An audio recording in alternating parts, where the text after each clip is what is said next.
Oh, okay. Are you ready? All right. Yes, go ahead. Okay. My name is April Whitecamp. I am a life skills teacher in Everett. I have been teaching for Everett for 15 years, 14 years, something like that. And today we're going to talk about PODD, which is something that I started with my class. I can't even remember now. I think it's 8 or 9 years ago. I was taught by a speech therapist who then helped me incorporate it into the classroom.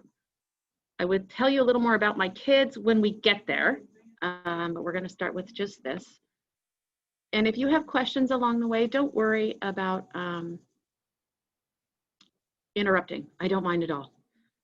If you have a question, it's sometimes easier to ask it right away rather than hold off and wait. So over the next 60 minutes, we're going to talk about PODD and how it was implemented in our classroom. It was sort of one of those endeavors that I learned about and then took on. I've got some tips on how to implement it, how we use it. The newest adventure is, of course, how to do it in a virtual environment, and then how we have been able to link it to different types of curriculum when working with our students.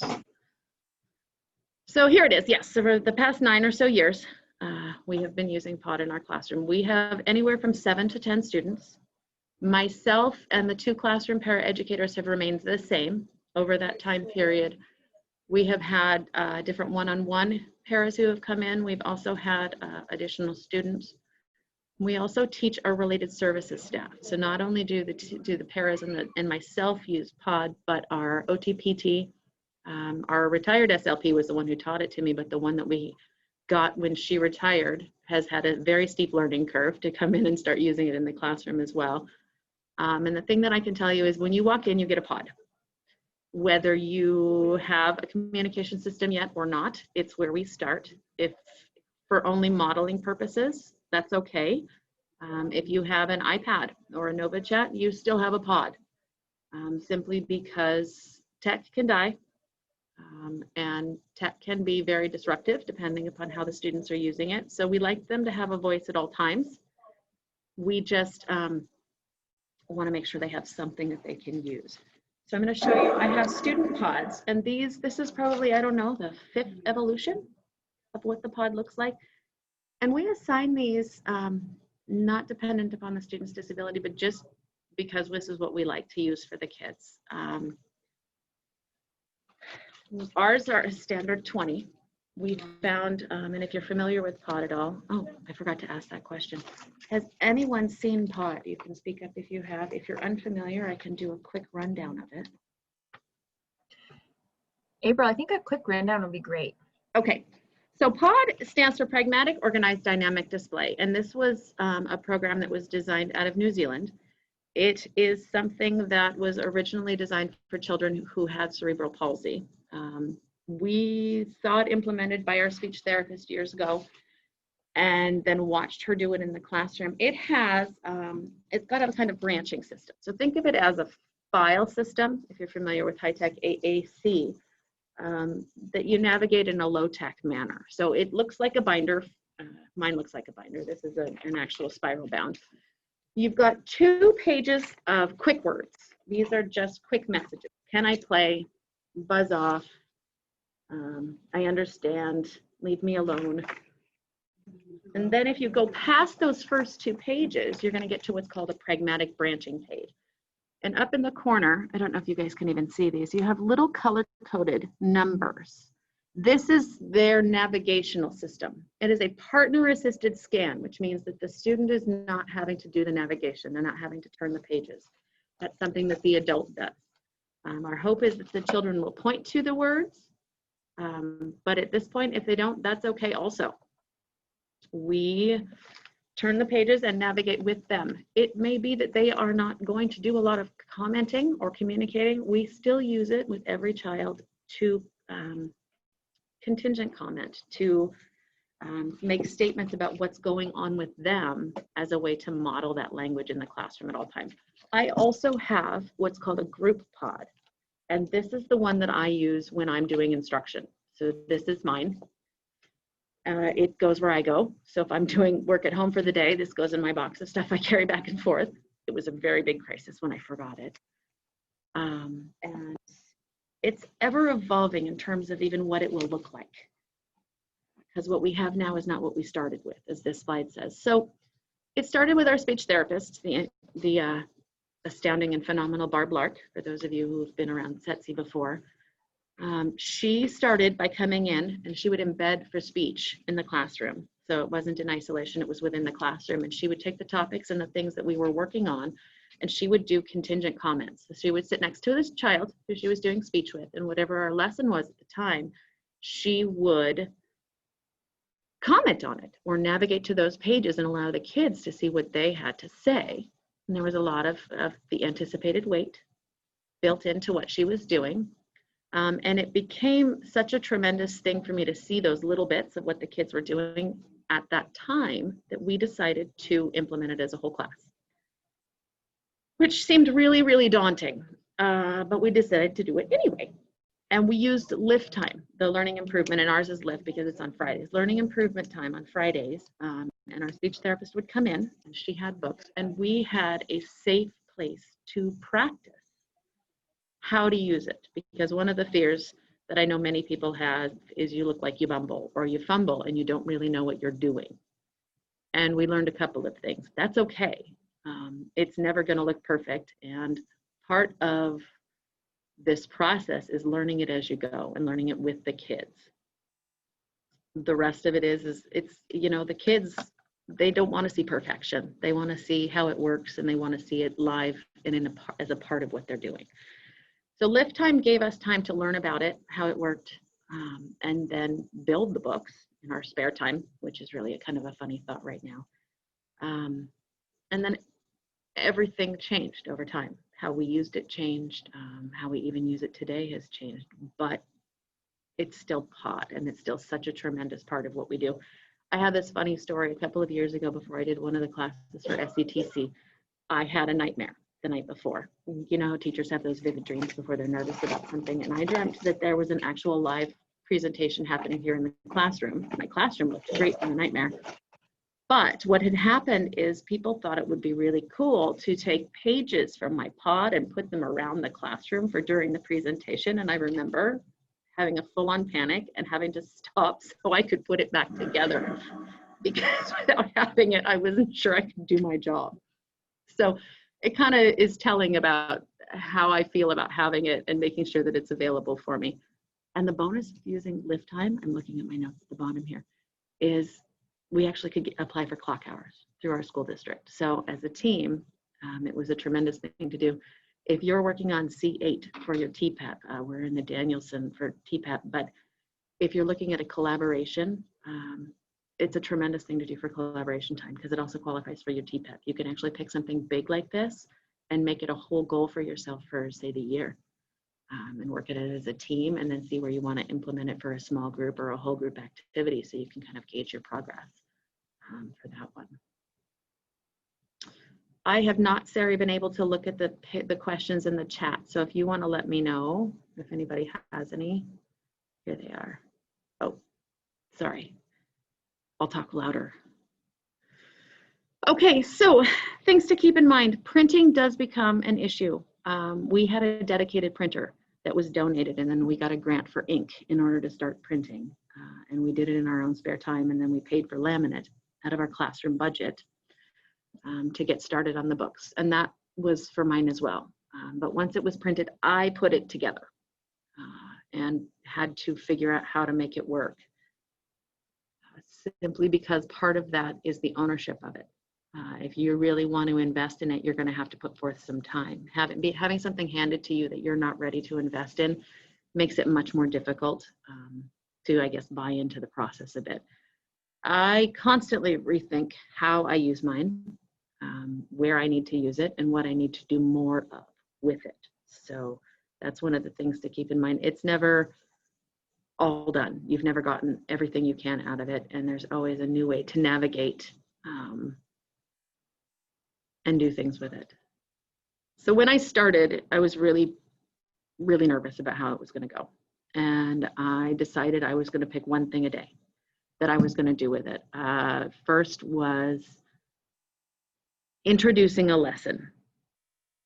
And I remember it was tremendous because I had lots of pieces and I was trying to figure out how to navigate this book because I'd say, boys and girls, I have something to say. And I projected on my overhead when I'm talking. So I went to more to say, and you can't see it, but there's a little pragmatic branch right there. So I'm going to the more to say page. I want to tell you something. Now this is the branching page that I told you about. So I'm going to go there. It's a describing word, and you can say whatever it is that you want to talk about, and this is how you're going to link it together. So I've got my materials for my lesson I'm going to teach, and I've got this book, and I've got the tactile objects, and I just remember things were going everywhere. I was tossing stuff up on the floor in order to reach for it. But the best thing was watching the kids engage in that lesson because, and I still even remember the group because this was a long time ago, they paid such good attention. Because the things that I was saying and the topics that I was working on, there were visuals with them. And we had, by that point, we had a couple of kids who had them on their desks, and this amazing thing started to happen where those that could turn the pages on their own actually started to navigate to those same pages that I was on, or as close as they could get, because it made sense to them. If I was going to use it to talk, then they could turn theirs to that page and see what they could find. And it was the beginnings of that, wow, this actually works. And then this last bullet down here, second one I added was, what did you have for lunch? So they would come in from recess after lunch and we would have a conversation. And it was just a short little thing, but we'd have a conversation about what did you have for lunch? And I would tell them what I had, just as a way to chat for a few minutes, because it wasn't driven by instruction. It wasn't driven by anything else. It was just, let's have a few minutes to talk. And I know that all teachers do that, but when we're working with a population who doesn't communicate in the same way, you got to find ways to do that. And even with the evolution into, if the kids have AAC, they can use that now to answer some of those questions. We actually do a question every day now to try and have the kids answer it. And this last bullet down here says, day one of virtual instruction this fall was a wow. There were a couple of things that we managed to do, that I managed to do this fall that we couldn't do in the spring. And one was, I am trying to do all my asynchronous recording here at school. And I showed this picture to Sari because it's a good way for you guys to see what I'm talking about. If I can get it to show on the screen here. I don't know if you can see it. I have a smart board that is no longer active, but I project my pod up onto the smart board, which is actually right behind me. And then I push my tablet back so that they can record, it's recording the entire front of the classroom. So it looks very much like instruction within the classroom. So if the kids were here, I would have my pod and I would project it and we would be doing our lessons if they were whole group. And recording it, I've already seen video of the kids following along and doing exactly that. When we started doing our morning meeting where we do calendar and things, I pulled this out and started talking, and I can tell you that we only have one new student this year from last year. Same thing. They checked in on this, they noticed it, it was there, and they recognized it, that we then could start doing some other work pretty quickly. The one thing that we are struggling with, and if people have suggestions, this is something that we would take, is how to get the view correct. Because with Zoom, depending upon if you're in the speaker view or otherwise, it's hard to have it highlight the cell where the pod is located.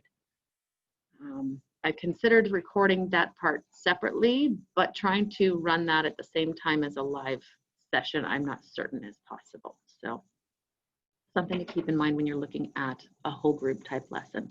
For individual, it's been working great. All right, so once we learned what PODD was and what it meant, we had some things to do. We had to model, and we had to model all the time, and we forget all the time, and we try and bring it in when we can. We have it when we're reading, we have it when we're doing math, and if you come into my classroom, Sari's come in and said this before, it gets a little bit overwhelming because there are so many visuals present for us to use with the kids, because we don't just use PODD. If we've got a kiddo with an iPad, we might go back and forth between the iPad and the PODD. If I'm doing a small group because I can't find vocabulary in one or the other, or I like the way one navigates. We've also got a lot of isolated pictures or our core vocabulary. So there's lots of moving pieces, but the power of those visuals makes all the difference for the kids. I can be yammering at them, kind of like I feel like I'm doing right now, and it doesn't have the same impact as adding those visuals for the kids to clue in on. Even our new student who's new to us this year who doesn't have a communication system yet, I'm starting to try and do some conversations with the family and shaping, and we've been looking for video samples, short ones, to give some instruction and to model how to do some things with it to encourage parents to try it. And then when they have their one-on-one sessions with me, we can walk through more of how to do it. April, I wanted to comment. You have so many supports, visual supports available in your classroom. But one thing that's nice is that, what's nice about that is that you're teaching it. So you're never just leaving someone, adults too, just high and dry. It's like, we're going to show you where that word is. Let's all try to find it. Everyone's going in. All the adults are trying to find words. And so it feels really inclusive as far as we're going to learn it together and it's okay to try. It is.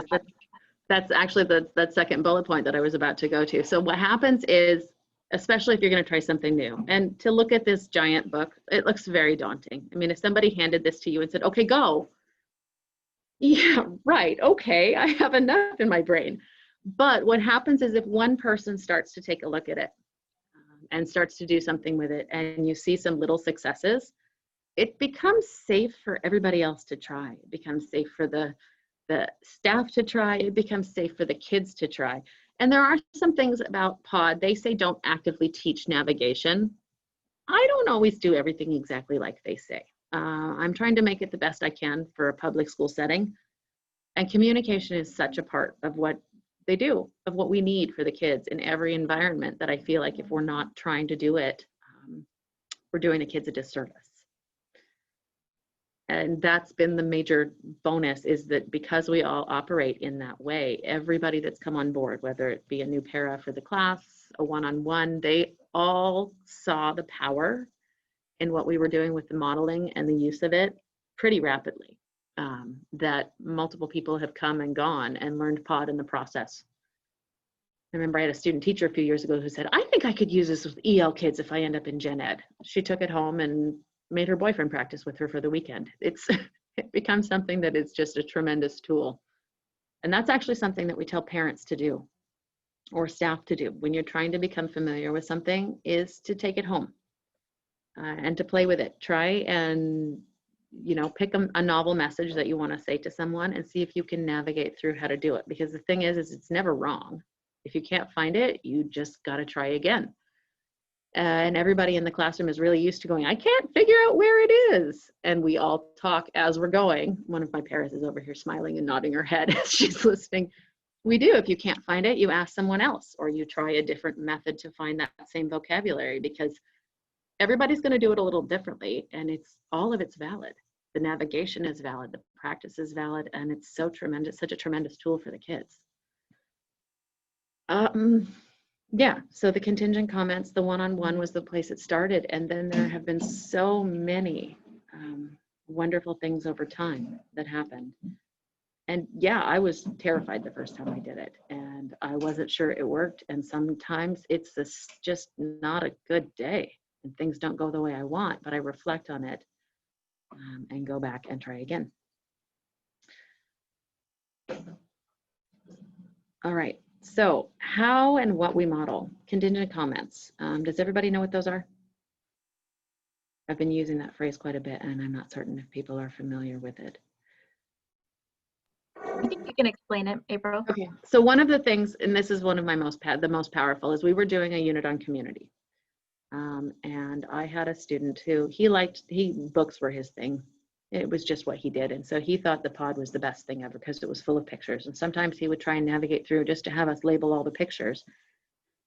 And the speech therapist came in one day as we were doing our community unit, and she navigated to the places section in the PODD.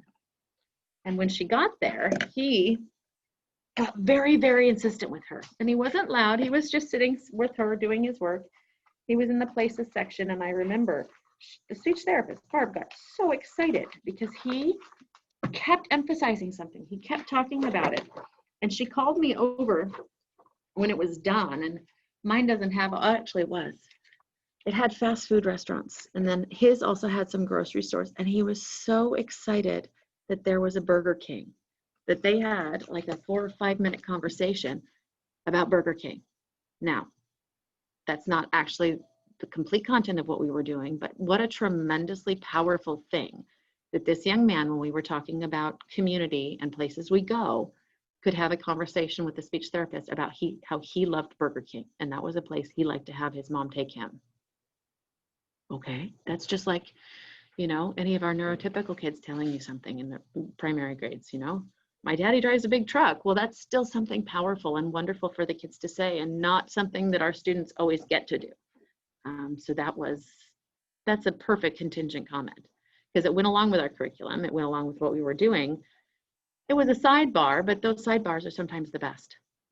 Calendar is a place you can always do PODD. I can navigate there. We have the kids, when they come back to do calendar, when they're in the classroom, they all have their PODD or their device. And then when it's their turn, we prompt them to help them know that they need to turn to a particular section in order to be able to answer those questions. And actually, everybody does it, whether it's their turn to be the one to share or not.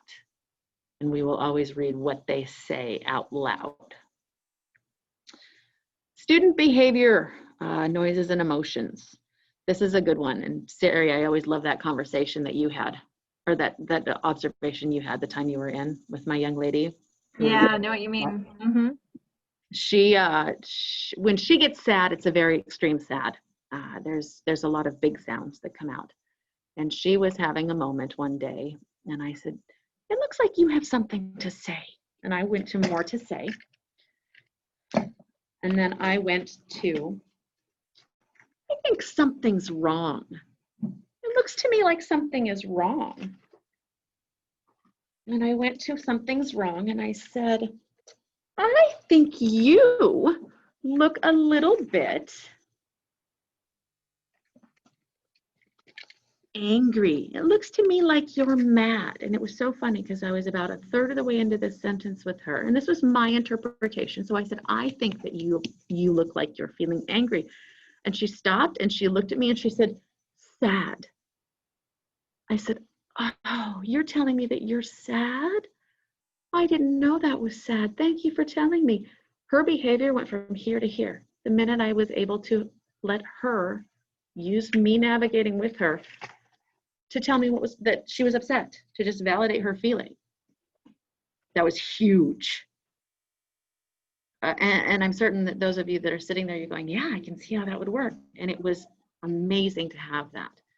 Totally changed how she was. Still doesn't mean she's going to do it when she's having those big feelings, but the more you model it all the time, the better off you are when those things come up. They know you're going to hear them. They know that you're going to pause and walk them through it. Introductions, lessons, activities, comments. It's always there. It's slowing down just a little bit, which is really, really hard for me. I'm a go as fast as you can and do a lot kind of person. But what happens is if you use the PODD, it slows you a little bit, which will help your kids as well. Changes in the schedule, changes in the calendar. There is a lot of curriculum that we found it with. And my very favorite story about when we started PODD, besides, you know, my kiddo who had the contingent comments about Burger King, is Buzz Off. And this is in the student PODD. And this was a student that we got as a first grader who had no functional communication. He had a tremendous reading vocabulary, but he did not have a functional communication, and he was nonverbal. The very first thing he learned to do when he started PODD with the speech therapist was to tell me to buzz off. And it's a quick word on page 2. It's some quick words. And it was basically his way of saying, go away now, Miss April. And so I would come over and I'd say, did you have something to tell me? And he'd I'd help him turn there, and he'd go buzz off. And I'd say, okay, I'll see you in a minute. And I'd go away. And 30 seconds later, I'd come back and I'd say, hi, okay, I'm back. Do you have something else you want to tell me, or are we ready to do our work? He thought it was so funny. It was the best thing for him to get to be able to tell me that. And that child, in the 5 years we had him, went from no functional communication system to just before he left in 5th grade. By then he had an iPad with touch chat on it. And he looked at me one day right before lunch and he pointed at the clock and then he pointed at his iPad and he said, "Miss April, I want a fish sandwich, please." And I almost drove to go pick him up his favorite fish sandwich, because that was one of those that was like, wow, look at what this did for you in those 5 years. It was, yeah, one of my very favorites ever. Love that story, April. My favorite, and I saw him, he's in 9th grade now. And he's still just the same, loves to comment on things, and my favorite. All right, so I talked about some of this. Injuries and big feelings. There's a lot you can do with these. If somebody has an ow, stop and talk about it for a second. If somebody had something happen, or if you're having a big emotional explosion in your classroom, there's a lot you can do around somebody is having a moment, so we can model for the other kids what's going on, how they're feeling, how we can talk about it. If you do it in a small group, if you take the kids outside, even if you have to do a room clear, there are so many things that you can do just by having this. It's also going to slow you down a little bit, because when things get going and get big like that, it's hard on all of us. You know, we have to work on keeping our emotions regulated. And by slowing down and being deliberate about the communication that you're doing during that, it can kind of slow you and calm you, which has a really tremendous effect on the whole, or the small group that you're working with. We have been very successful at using PODD along with individual communication pages to do personal narrative and opinion writing. We use the Building Foundations That Last, which is a program that's based on Dave Madison's work. We started doing it, I don't know, 6-7 years ago. And we have gotten to the point where we've been successful having the kids do writing with their parents in a virtual environment based on what we have provided for them. So I will model a story using my PODD and a communication board. We provide photos for the children, and then they can use those photos and either their high-tech system or their PODD, and parents start helping them navigate through it. Even if I just say, okay, go to this page, and they'll turn to that page, and the kids start answering the questions. They start giving you all the vocabulary in order to do that writing, and it's just amazing. When we do small group reading, we will use interactive books with realistic PCS symbols, or we've got rap boards, which are read, ask, answer, and prompt books, pages that we designed to go with the vocabulary of the story. So we'll have those, and we'll sit and read our stories, and then we'll ask questions, or we'll look for certain things. There are certain stories that I can do with the kids where I can get sounds, or we find different animals and then they can talk about their favorite, and it just gets that hook, that level of engagement so much stronger in what we're doing. It's tremendous for cooking. We use it in conjunction with a couple of other boards, but some of my favorite photos are things where it's this big show, and we've got the tables back in the corner of the room, and I've got the PODD book up, and we've got an easel with a cooking board, and we've got all the kids sitting in front of the table with their communication systems, and people are supporting while we navigate and cook. And it's so fun to watch how the kids are able to engage on all the different levels using their device. And the thing to keep in mind with how we make sure all the kids can navigate is often I'll be up in the front of the room, and then the parents will be back behind, and they'll go back and forth between the kids to get to each one to walk them through the process. That'll be the same if the speech therapist comes in, she'll do that. If the physical therapist comes in, he'll do that. He'll even introduce and say, oh no, it's not your turn, or yes, it's time for you to come with me. Just those little bits have they're so quality for the kids in terms of what it is that they're doing. Fire drills. I was very, very late to come to this realization, but fire drills are no fun, ever. We have a backpack full of things. We make sure we've got sensory tools. We've even got a tarp that we can sit on if we're out there for very long. But the one thing I was always forgetting to take was this. And I found it quite silly because I was standing out there talking at the kids, not using the tools that we use on a regular basis to help us. So if we don't have the big one, we put an extra small one in the backpack. So we've got it, because that would mean that in any emergency, we would have something that we could use with the kids. to talk to them. That will give us that level of power that we so tend to like to have with them, and makes it so much more meaningful. And then the virtual learning, it's familiar and it is powerful for the students. There are some issues around language with some of our parents and teaching them how to use it, just that not being native English speakers, it becomes more complex to help them navigate the levels. And that's where we're looking for some video that we can share with parents, in addition to what I'm modeling when I do the one-on-ones, and then the stuff that we're doing when we have whole group. And if anybody else thinks of ideas in the virtual world, those are all sorts of things I'm looking for. Okay, so I've spoken of some of this, but we use just about anything. Any system or visual that you might have, I will be excited to try it with the kids. It gets to be a little bit cumbersome sometimes if you've got too many things. And so we pick which ones are most important. But like our core vocabulary, which is the one over here in the lower corner, that's stuck on everybody's desk all the time. And actually the kids have one at home right now, and I have this little box that sits next to me when I'm teaching. I have one too. So I can model it on mine and make sure that the kids have theirs on the other end. But so between this one and this one, I've got a lot of things that I can say. And then you throw in if we have a communication board related to a story, or like you see our cooking board over here. Going back and forth requires a different level of concentration, or you miss words, but that's okay, because realistically, we're not gonna ever get all the words. We're still gonna communicate the gist of it. And then the one in the center here, if you're not familiar with it, this is Touch Chat. And this is, well, it's my personal favorite. I haven't seen many of the others in the last couple of years, but this is the one that I am familiar with. And when we're doing work on particular curriculum, I will go back and forth. And when I'm talking to the students, I'll say, okay, so if you're in your iPad, it's going to be located here to help the kids start looking for the vocabulary or the color coordination system, because they're all a little different. Or if it's in your pod, we're going to turn here. So we'll go back and forth as we're working on teaching some of that navigation, in order to make it so that each of the kids were getting where they are in their communication. And we've had kids that had a small, well, I say small, but they're giant books when you get them like this, but they had 9 cells. And the reason I said, bye guys, thank you.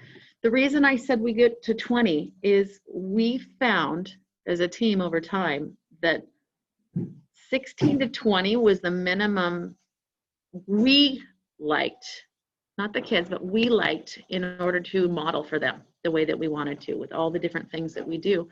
We wanted to make sure that we had enough to really make it meaningful. And even some of our kids who were never actually engaging in the navigation themselves, what happened was, nobody's here, I can take this off. What happened was they had, we had kids who would tap on their books because we'd forgotten to come to them, and there was such a limited vocabulary that they would look over at someone else's book and back at their own and know that they didn't have the same stuff. So we were borrowing. Even in a group of 2 desks, we were borrowing from each other to have enough vocabulary to be what we wanted. So we moved everybody up, and there will be some that say they don't like that. That's what worked for us. And it meant that we had enough to really support and model the language the way we wanted to. Okay, curriculum. The unique curriculum is one that we've used for a long time, and we've found some really great ways that we can use that one. When I was talking about the community story with the Burger King, that was actually related to a unit in Unique. If you're not familiar, it's done by the same people that do News to You and Symbol Sticks. Tuned into learning. This is something that I have been a humongous fan of, especially the WH book. It teaches questions: where, what, why, who. And this is one where I have actually used it for lack of a better term, forced navigation. I teach it.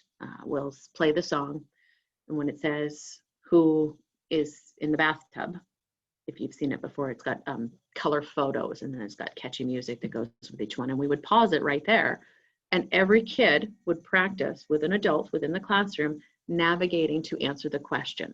So then we can layer that when we have kids that are building sentences, or some are looking for the picture within PODD to then verbally say it, or we have kids that are forming sentences in a box or in the speech box on their iPad, we can then walk them through that process to answer the same question.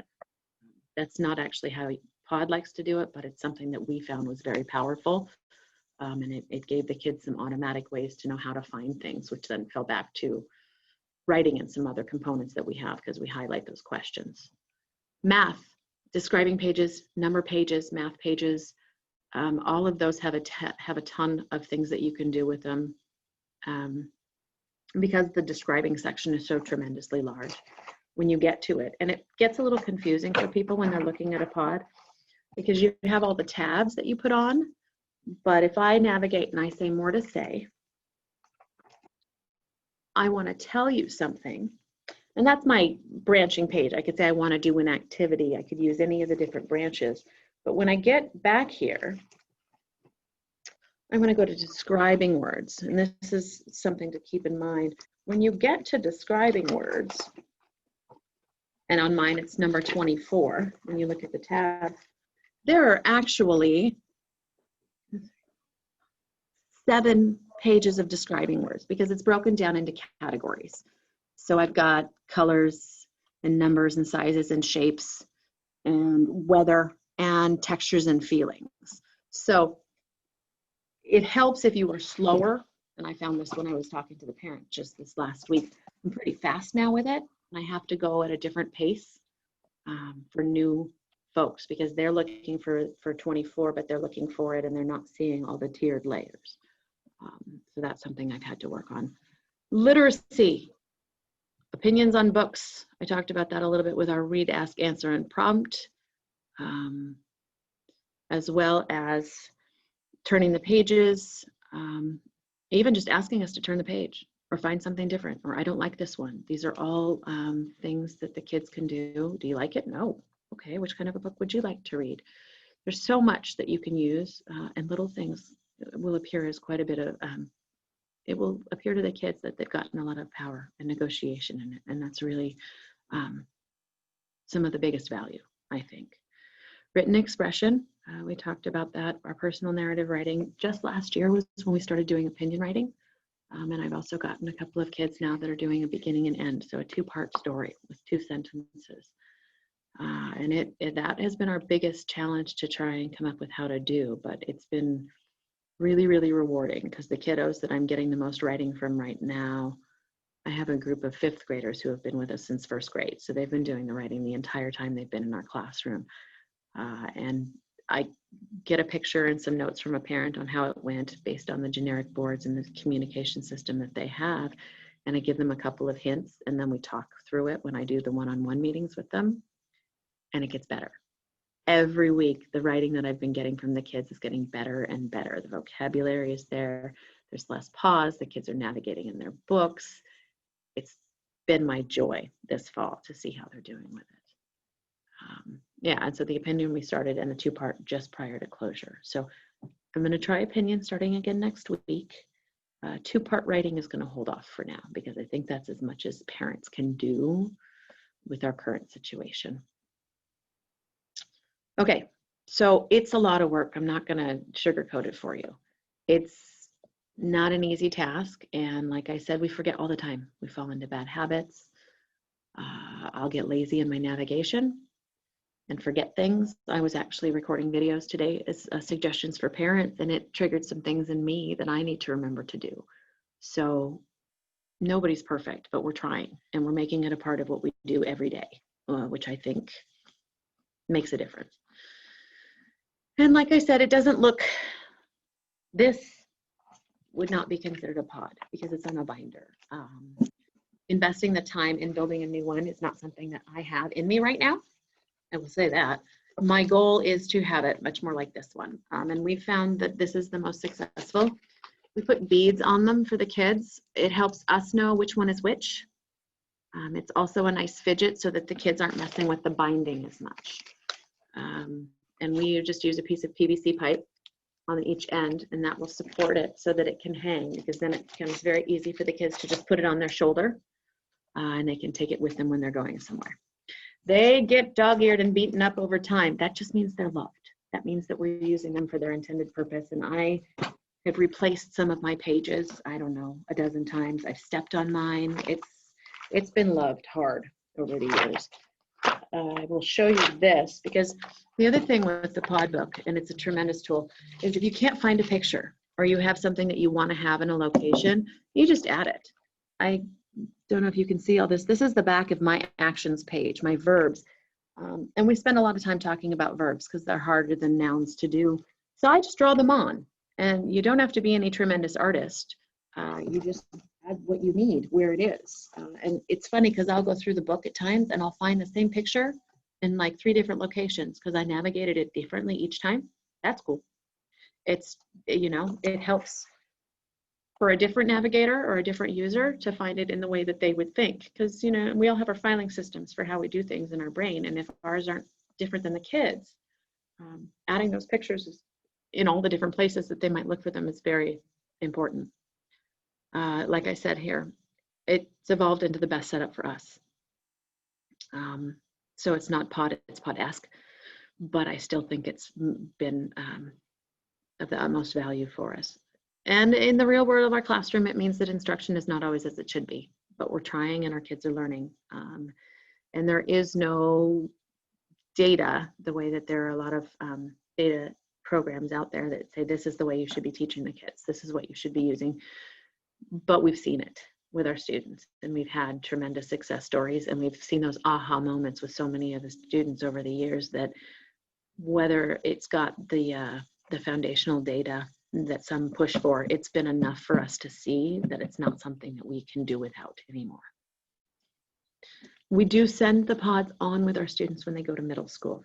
And so the investment in that means that long-term, if your district is doing this, you're going to have to push for your middle school or your high school kids to have their PODDs with them, work with that new staff on how to do it, and then have a system for replacing them, because it can be very cost prohibitive if you don't.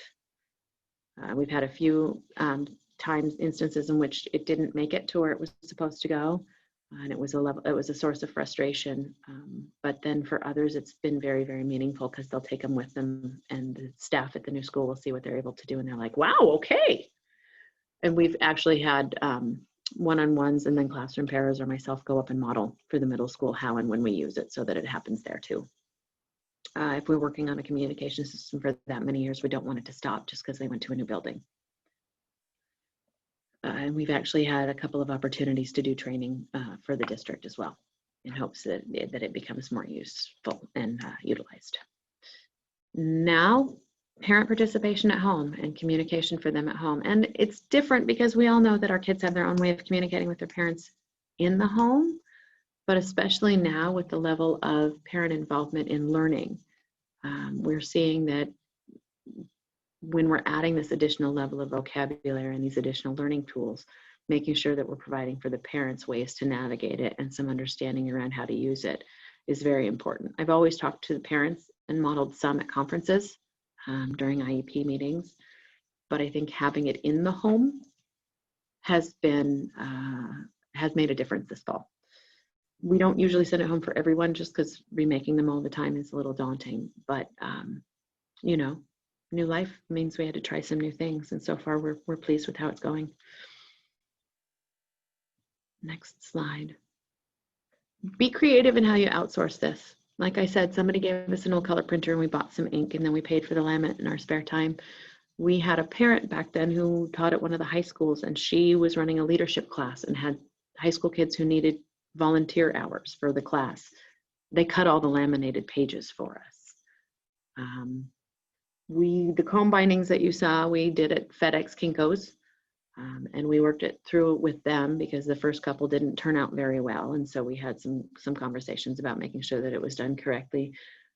Find people that like cutting laminate. After a while, teachers don't like doing it anymore, but find people that need something to do in the evening, or ways that you can do it. We actually had, I think for a 2-year period, a stack of PODDs. I'm looking back in my classroom, just a stack of PODDs in progress back of the room. So every time somebody had 10 minutes, they'd print some pages, they'd organize them, they'd get them laminated so that whenever they were ready, we could just take them in and have them bound.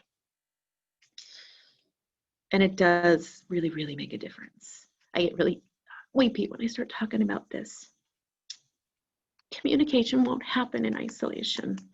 The kids are not going to get from it what they would if you're doing those same things in the classroom. Speech is speech, but communication needs to happen everywhere. And so making sure that the whole team buys in, or the leader in the classroom buys in, and then models it, means that the power is seen by others. And it makes a huge difference in what the kids are exposed to and how sincere their learning is. And then there's my favorite quote. It's not communication if I know what you're going to say. So this was in the video I was recording for parents today. If your child knows how to say, I need to go to the bathroom, don't force them to use the PODD to say, I need to go to the bathroom.